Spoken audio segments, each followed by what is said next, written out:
Hey everyone, Crash and Crash Customs, Lake Havasu, Arizona. One more last video.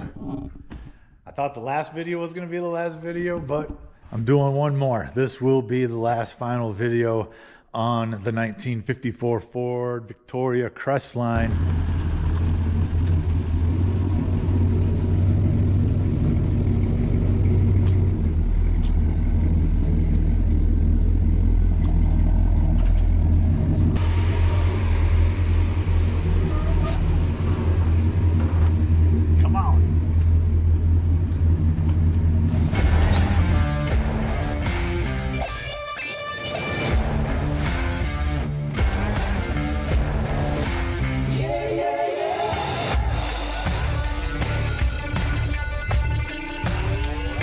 On the 54 was replacing the roof.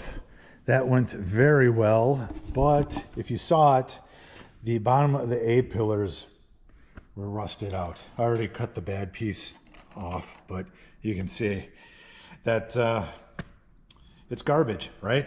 Things wear out, things get rusty, so cut it off. The new roof only went to here, so I have to make a replacement piece here, right? Well, I thought I was going to have to make one, but then I took my template. This was my template to make sure I get the correct height when I put the new roof on, right, for the windshield. This contour is actually the same as this contour. See that? As far as I need to go, it's the same contour. And this amount of metal is what I need here. So I didn't take this one from the old roof. I took the other side from the old roof. Let me show you. I already cut that pillar off. See? Gone. Cut it off. Here it is. So this was here.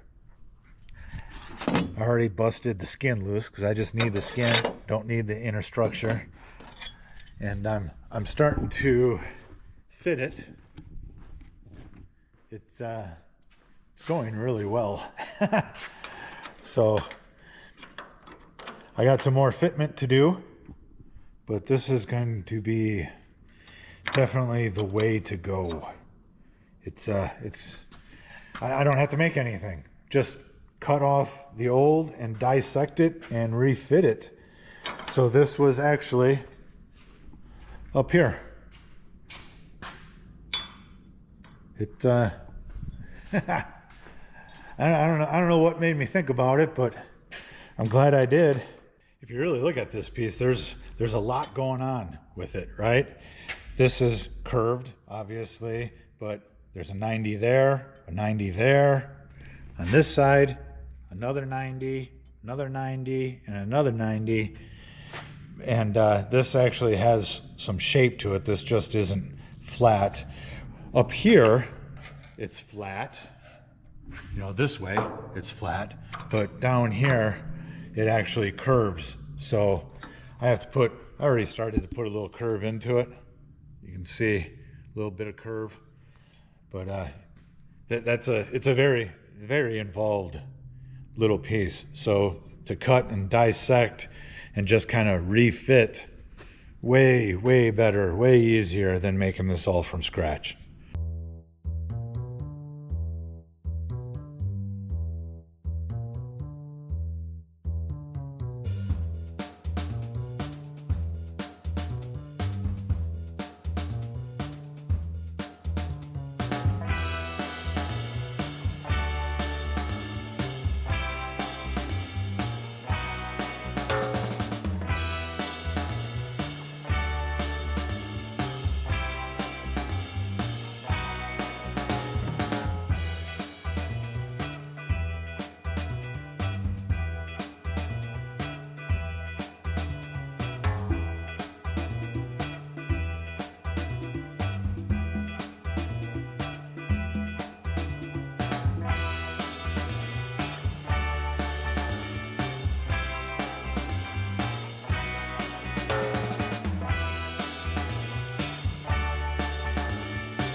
Passenger side is done.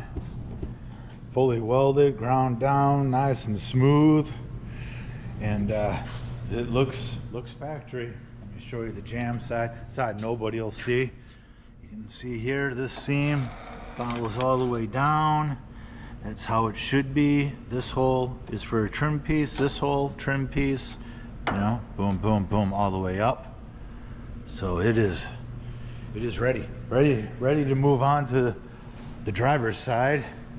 Basically same thing. Driver's side is not as bad. Already cut the passenger pillar off the old roof, so flip.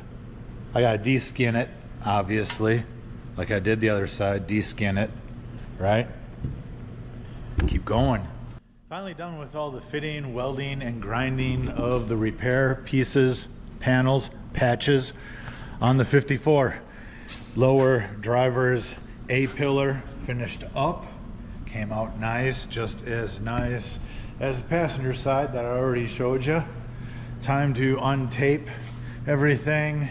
And I taped up the tops of the doors and the quarters because the glass is still in there, and I didn't want any sparks or welding BBs falling down and wrecking glass. I usually put masking tape down first and then duct tape, because duct tape, the glue, usually leaves a residue that you end up having to waste a lot of time cleaning up. Now I'm gonna DA this clean up into the sealer a little bit and shrinking disc. This is pretty good. This would not be awful to put filler over it. There's very slight, I don't know if you even want to call them wobbles in it.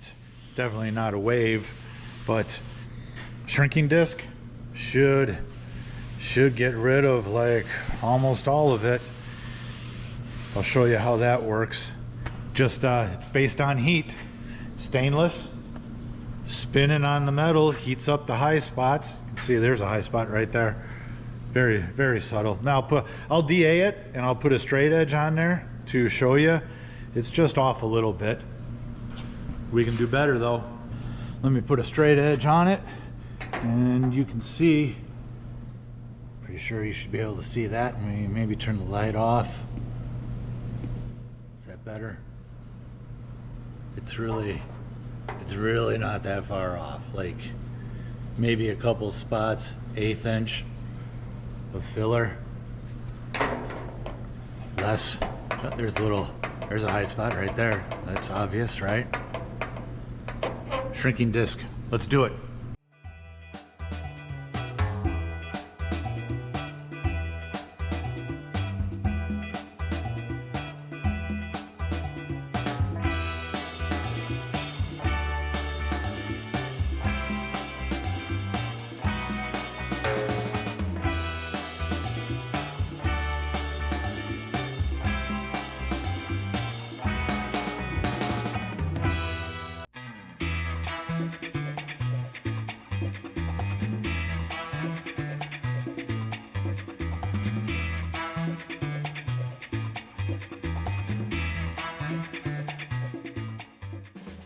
It's coming. I don't know if you can tell in the video, but when you spray water on it, steam comes up. That's how hot you want this to be on the high sides.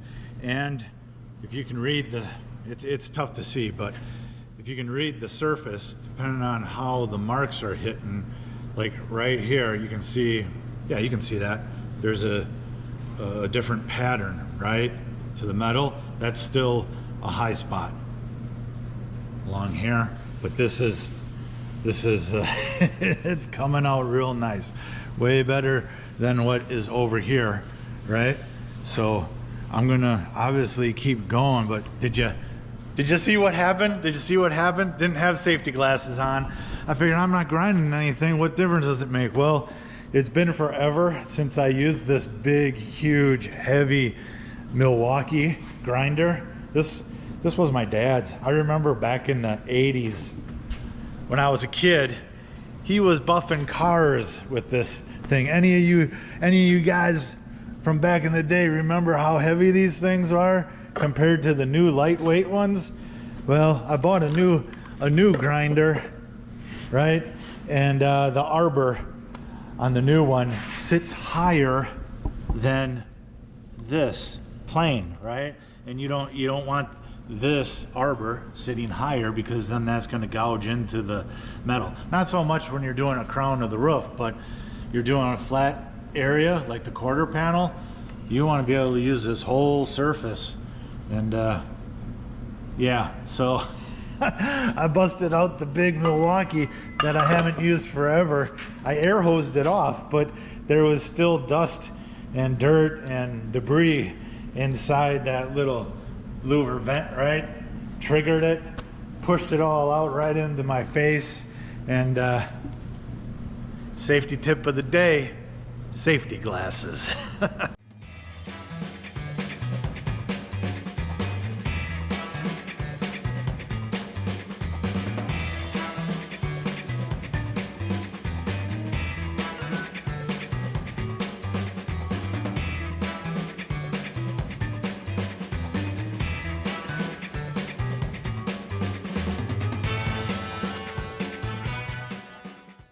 I hit this back section with the DA, try to get some of the marks out of it, so you can see it is like 2 coats of feather fill. Block it and it's ready to go. There's hardly anything there. So I started rolling into the forward section, and I don't know if it showed up, but the arbor on the big Milwaukee that I was just saying was so awesome broke, right? And this flying off at speed seems like a really bad idea. So it's Sunday, and I'm gonna say the car gods up above telling me, go home, come back tomorrow, Monday, right? You did it, you did enough. That's how I'm going to interpret that. So that's what I'm doing. I'm shutting down and going home, having an afternoon to myself. Hit it tomorrow. That is where I'm going to leave this video. I still have to spray some sealer on the bare metal areas, because it's going to sit a little while before he gets it to his body and paint guy. And we obviously don't want all the bare metal that we just replaced to get rusty. But that's really not exciting to watch me just blow on some sealer. So I'm calling this done. And to just do a quick review, there's several videos on this car, but we did floors in the front, spotted rockers in, cross braces underneath, lower rockers, lower quarter. We did some wheel well, inner wheel well areas, back piece here, pretty much the same on the driver's side also, right? And it was a workout. It at times seemed like it was never going to end, but my portion of this project is at an end. And it was asked in the questions of the last video, real good question, I thought, why didn't we just pull the body and get it sandblasted or chemical dipped? Well, there's no chemical dipping in Havasu. It's not available. So it would have to have been blasted, which is fine. Either one doesn't matter. The big reason is that's not what the owner wanted. He didn't want to go that far. And going that far is a huge, huge commitment. We ain't scared to do that. I got a frame right over there for the 1968 442 project that we're working on, and that is a complete, everything is blown apart on that. That's a full rotisserie restoration, plenty of videos on it. It's over here on the body shop side. There's still a little bit of rust repair that I gotta do on this, but this is commitment. That is huge financial, time, and mental commitment to that car, to that project. And this car, mechanically, it's a perfect car. He takes it out of state on road trips. He just didn't want to go that far, and I totally get it, because I don't think every car needs to be a rotisserie restoration. I don't think every owner wants that. I don't think every car needs that. I have no problem at all just doing part of a project, just as long as the owner allows me to do my best work possible.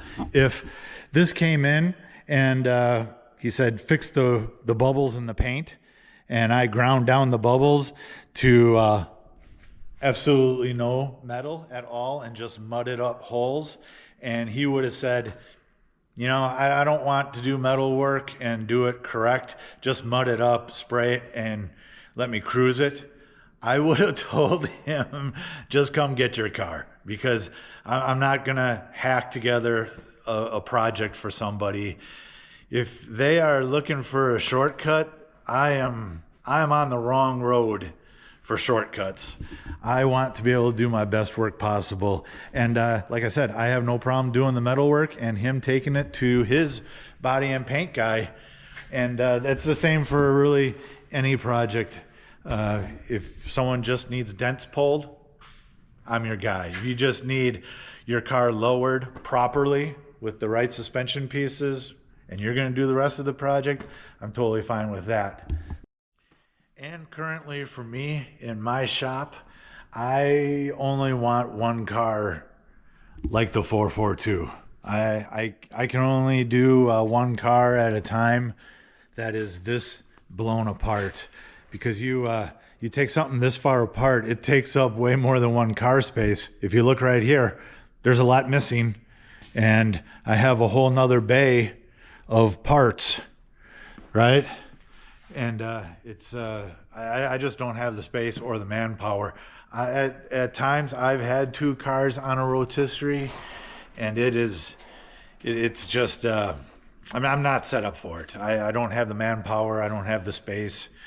So for us, one car on a rotisserie frame off restoration at a time, and then I like to have smaller projects and it's anything is smaller than a frame off restoration.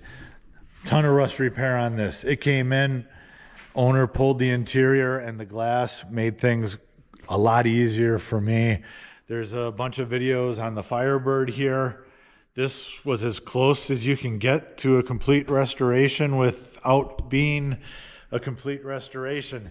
This is turning out to be just a super nice driver, a cruiser, and that is what the owner wanted, but there was a ton of work in that. This Cougar, this was done at another shop out of state and visually looked done, but mechanically and lots of little detail things not done. So we're rewiring this, running new hard lines for the brakes and the fuel, tuning up some interior areas on it, putting lower rocker trim on, already did wheel well trim, we replaced the bumpers. Just that's a lot of little things that is adding up to a big project. So it's kind of like how I like to set up things here. And once this gets out, I'm rolling in my 87 Cadillac Fleetwood big rim project. I got that sitting outside right now. I've been like doing little things on it here and there, but it's coming in. It's coming in very soon, like probably this week. I got it sitting out here. There's videos on this. Completely different project than the 54, obviously. And my dually with the 24-inch 10-lug conversion, jacked up on jack stands. I got to set the pinion angle. This is almost done, so there's going to be a couple more videos on this. And there's going to be a lot more videos on the 442. And I'll probably throw some other stuff in there because, like I said, the smaller projects, they come and go, and I'll probably do small videos on that. But If you could, please like, comment, and subscribe. I do appreciate it. And we got more, plenty more. Thanks.